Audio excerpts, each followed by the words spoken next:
Assalamualaikum warahmatullahi wabarakatuh. Shalom, Om Swastiastu, Namo Buddhaya, salam kebajikan. Salam sejahtera bagi kita semua. Yang terhormat, Ibu Dr. Riri Rengganis, Sarjana Sastra, Magister Humaniora, selaku dosen Bahasa Indonesia, serta teman-teman yang saya sayangi. Perkenalkan, nama saya Sinta Aulia Yunianingrum dengan NIM 021 dari kelas TS 2023A.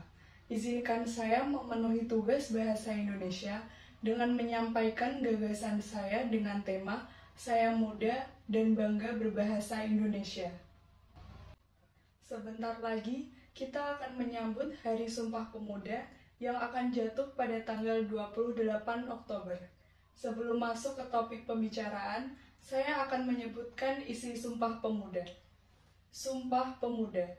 Kami, putra dan putri Indonesia, bertumpah darah yang satu, tanah air Indonesia. Kami, putra dan putri Indonesia, berbangsa yang satu, bangsa Indonesia. Kami, putra dan putri Indonesia, berbahasa yang satu, bahasa Indonesia. Kali ini, saya akan membahas salah satu isi dari Sumpah Pemuda, yaitu kami, putra dan putri Indonesia, berbahasa yang satu, bahasa Indonesia. Bahasa Indonesia merupakan bahasa resmi dari negara kita yang sekaligus menjadi bahasa persatuan. Bahasa Indonesia merupakan sarana berkomunikasi antar sesama, baik itu dengan orang tua, dosen, teman, dan yang lainnya.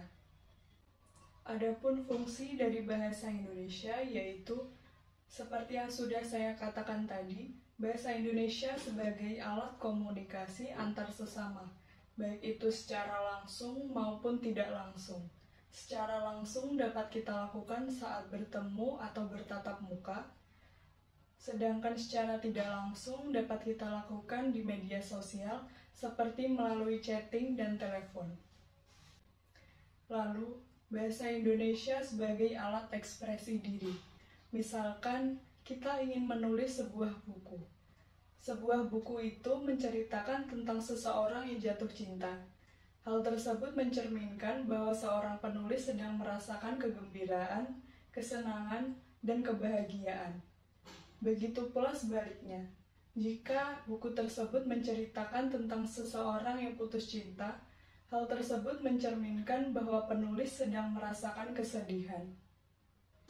Adapun manfaat dari bahasa Indonesia yaitu menumbuhkan rasa cinta tanah air. Secara tidak langsung, jika kita terus-menerus menggunakan bahasa Indonesia, kita juga menghargai sejarah dan perjuangan para pahlawan. Kemudian, bahasa Indonesia memudahkan dalam berkomunikasi.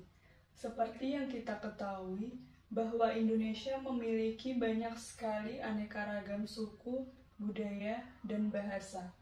Untuk memudahkan kita dalam berkomunikasi antar sesama, kita dapat menggunakan bahasa Indonesia sebagai bahasa persatuan. Lalu, bahasa Indonesia juga dapat meningkatkan pengetahuan dan wawasan, karena sebagian besar sumber ilmu yang kita peroleh adalah tulisan yang bertuliskan bahasa Indonesia.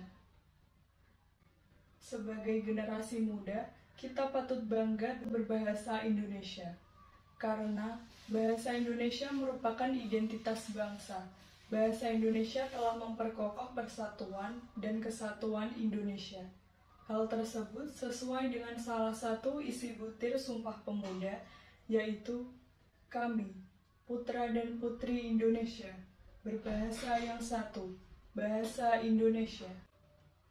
Jadi, kita wajib melestarikan bahasa Indonesia dengan cara meningkatkan rasa kebanggaan terhadap bahasa Indonesia, selalu menggunakan bahasa Indonesia dalam kehidupan sehari-hari, sehingga keberadaannya semakin populer di kancah internasional, dan membatasi penggunaan bahasa asing ketika sedang berbahasa Indonesia.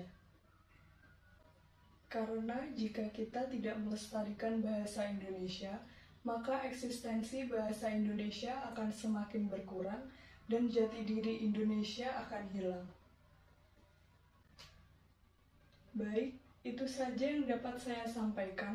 Apabila ada kata-kata yang kurang berkenan, mohon dimaafkan sebesar-besarnya. Sekian dari saya, terima kasih. Wassalamualaikum warahmatullahi wabarakatuh.